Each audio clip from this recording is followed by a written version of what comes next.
Click the subscribe button and press the bell icon for all notifications. मैं विकास श्रीवास्तव। आज इस video में मैं आप लोगों के लिए लेकर आया हूं इंग्लिश ग्रामर का नरेशन, स्पीच। नरेशन भी इसी को कहते हैं, स्पीच भी कहते हैं।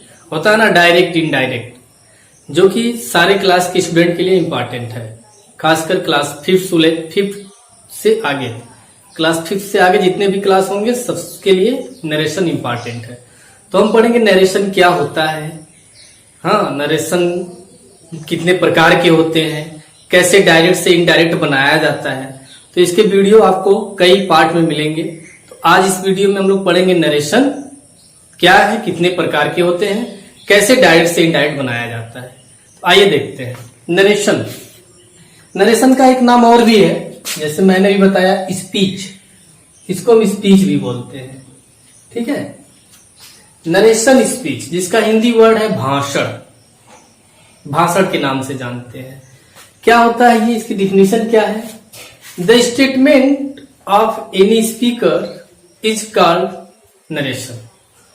कहने का मतलब किसी के द्वारा बोली गई कोई बात, किसी के द्वारा बोली गई किसी बात को ही हम नरेशन या स्पीच कहते हैं। राइट, किसी के द्वारा मतलब जो बोलने वाला जो व्यक्ति होता है वो आपका वक्ता कहलाता है। बोलने वाला व्यक्ति वक्ता, वक्ता मतलब स्पीकर, स्पीकर कहलाता है। तो अब मैंने क्या बताया इसकी परिभाषा स्पीच या नरेशन का, कि द स्टेटमेंट, स्टेटमेंट मतलब कथन, जो बात बोली जा रही है। The statement speaks by any speaker is called narration या स्पीच। ठीक है, इसका डिफिनीशन हो गया नरेशन का। क्या? The statement of any speaker is called narration or speech. चलिए, हम लोगों ने नरेशन का डिफिनीशन जान लिया, स्पीच का परिभाषा जान लिया कि किसी स्पीकर मतलब वक्ता के द्वारा कही गई बात। The statement of any speaker, किसी वक्ता के द्वारा कही गई बात ही नरेशन कहलाता है, स्पीच कहलाता है। क्लियर? मैं इंग्लिश में लिख दे रहा हूं, हिंदी आपसे बोल भी दे रहा हूं। अब बात फंसती है, मैंने बोल दिया सोहन जा रहा है, I said Sohan is going, यही आपका एक नरेशन हो गया, स्पीच हो गया। ये दो प्रकार का होता है, एक डायरेक्ट होता है, एक इनडायरेक्ट होता है।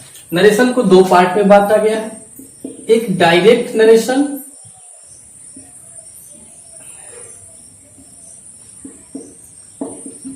और सेकंड होता है indirect narration.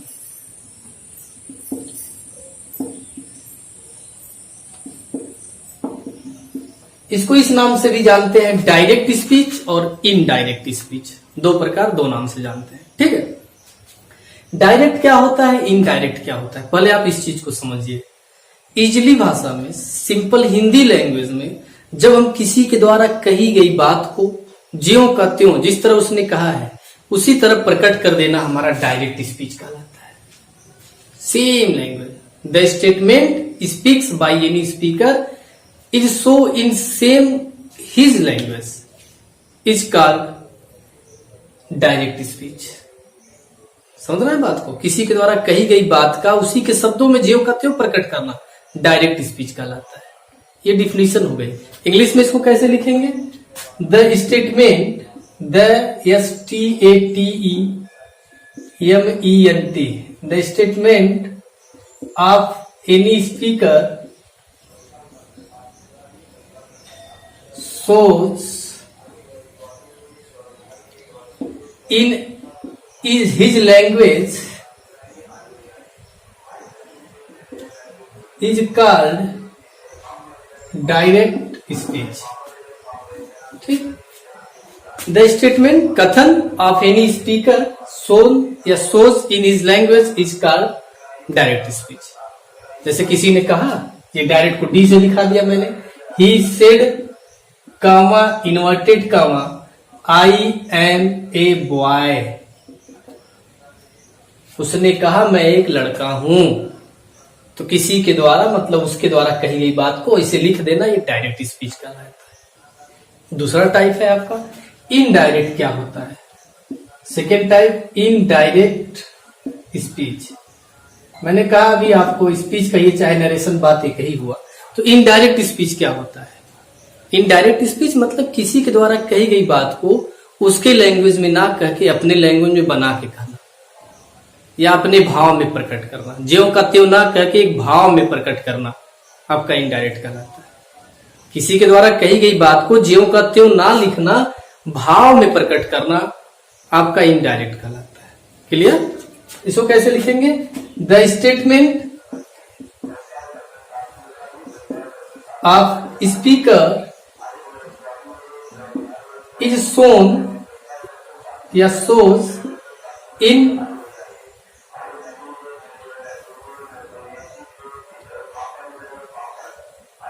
meaning word, MEANING is called indirect speech।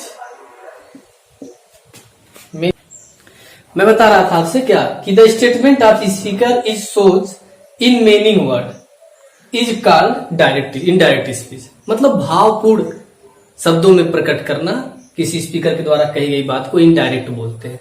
जैसे ये ज्यों का त्यों हो गया तो डायरेक्ट हो गया। अब इसी को देखिए भावपूर्ण में कैसे बदलेंगे।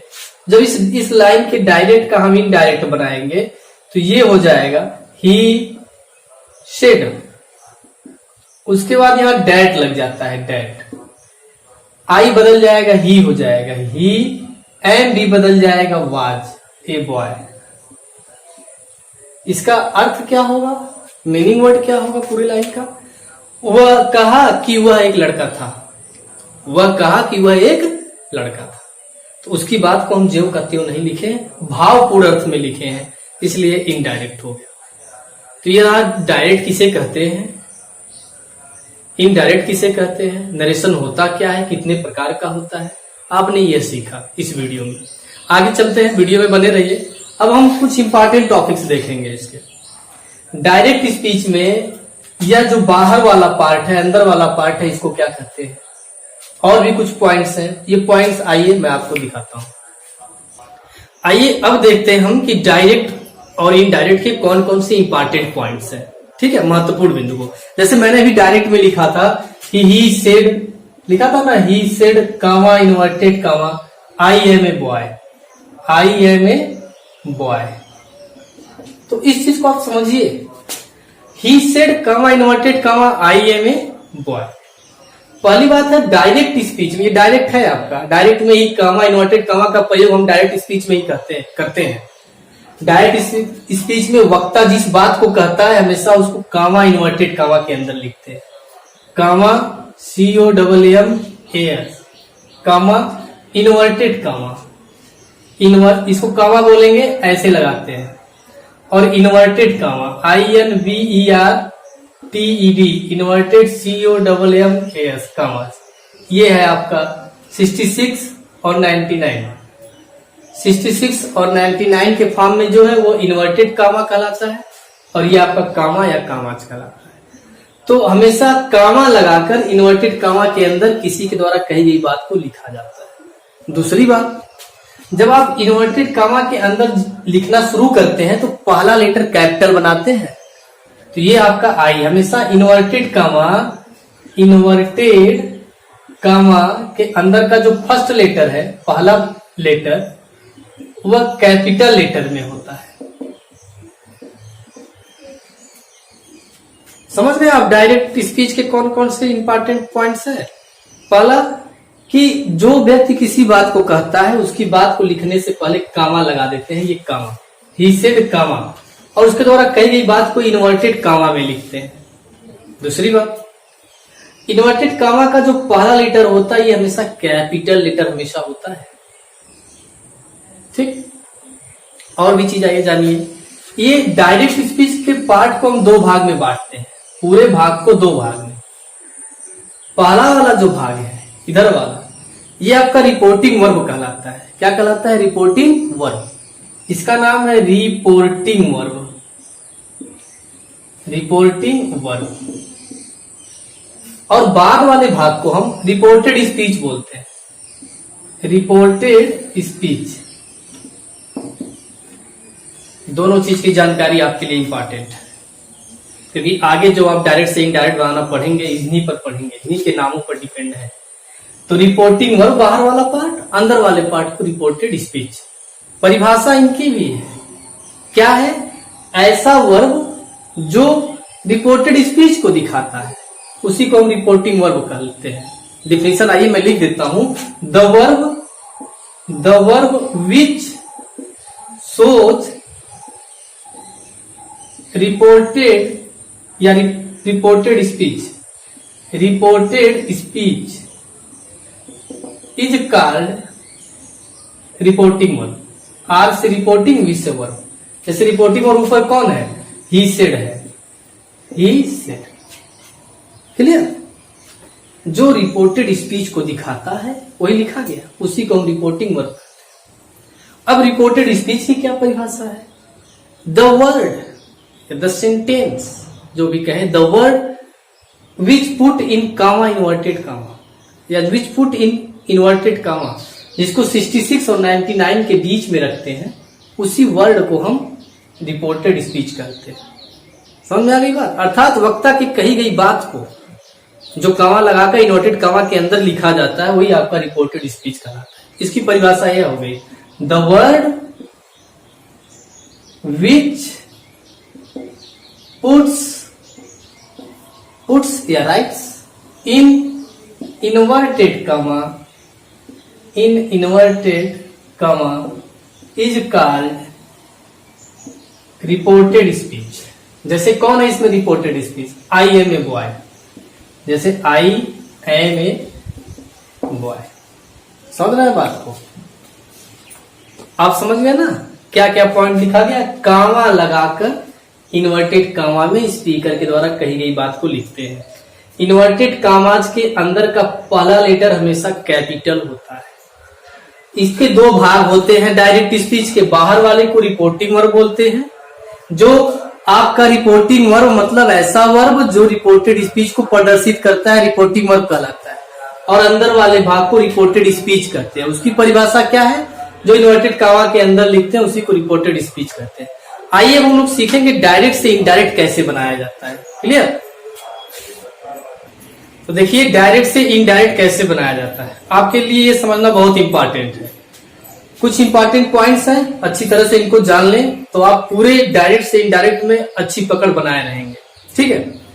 तो पहली बात, जो हम डायरेक्ट से इनडायरेक्ट बनाते हैं तो पहला पॉइंट ये है कि जो कामा लगाकर इन्वर्टेड कामा लिखते हैं वो हट जाता है।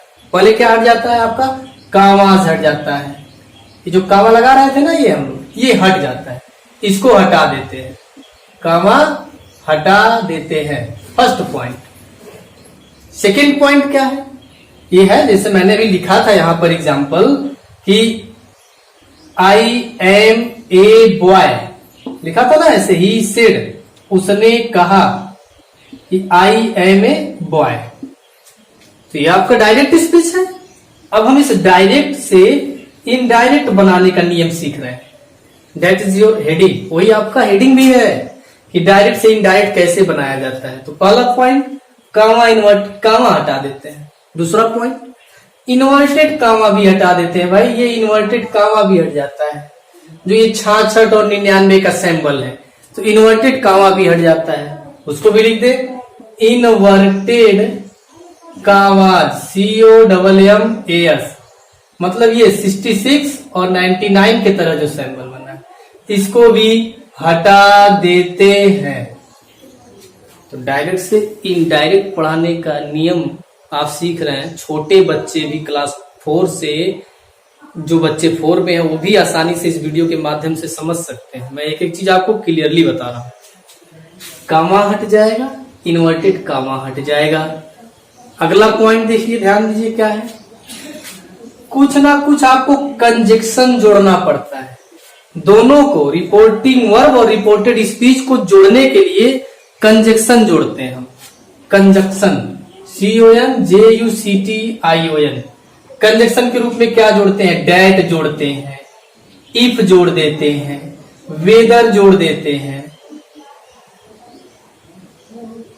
ये जोड़ते हैं।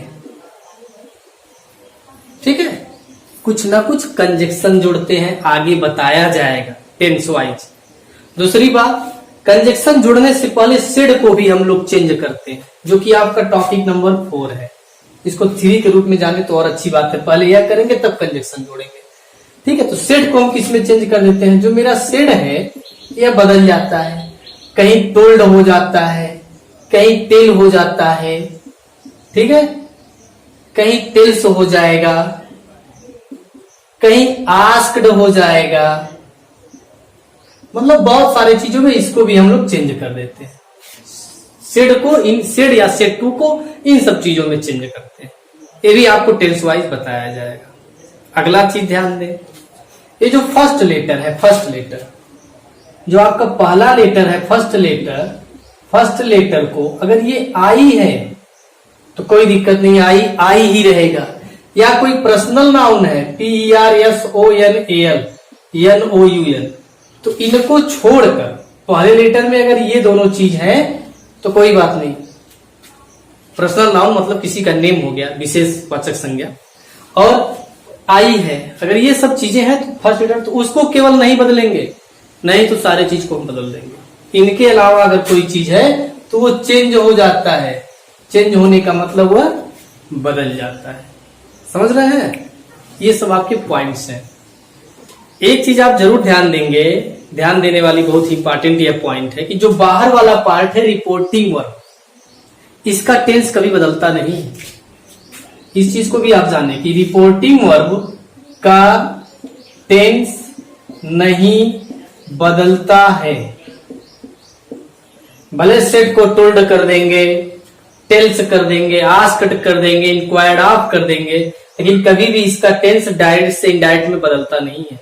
अंदर वाले का रिपोर्टेड स्पीच का टेंस के अनुसार बदल जाता है। ठीक है, तो किस किस टेंस में बदलता है, किस प्रकार बदलता है, जैसे इसका डायरेक्ट है इनडायरेक्ट बनाना हुआ तो ही हो जाएगा, शेड हो जाएगा, अभी मैंने ऊपर उदाहरण बताया भी था, डेट हो जाएगा, आई का ही हो जाएगा, वाज ए बॉय।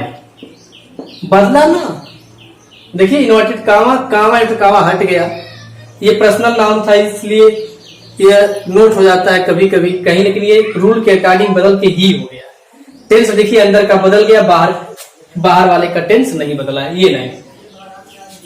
मिला जुला के ये सिंपल सेंटेंस है। कितने सेंटेंस का हम डायरेक्ट से इनडायरेक्ट पढ़ते हैं, इस चीज को आप जाने।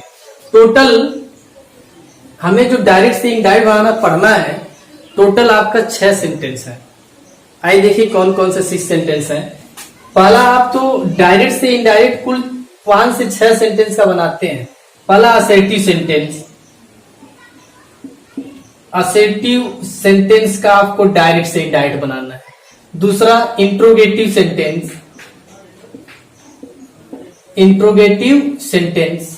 ठीक है, सेंटेंस है। तीसरा आपका इंपरेटिव सेंटेंस।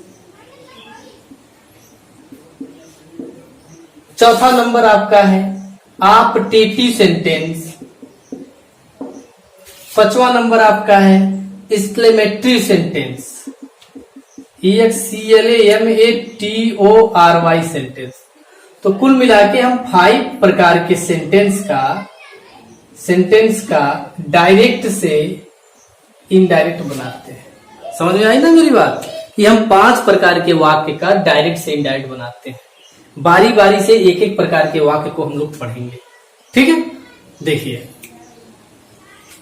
तो आज के इस वीडियो में आपने यह सुना, यह जाना, इस चीज को पढ़ा कि डायरेक्ट क्या होता है, इनडायरेक्ट क्या होता है, उनकी परिभाषा, उनके भाग को किसको क्या कहते हैं, किस तरह से डायरेक्ट से इनडायरेक्ट बनाया जाता है, इंपॉर्टेंट पॉइंट, कुल कितने प्रकार के सेंटेंस का डायरेक्ट से इनडायरेक्ट बनता है।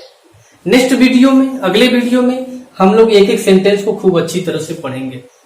तो आप लोग भी डायरेक्ट इनडायरेक्ट पढ़ना शुरू कर दीजिए अच्छे तरीके से। मिलते हैं नेक्स्ट वीडियो में पहले सेंटेंस के साथ, तब तक के लिए थैंक यू।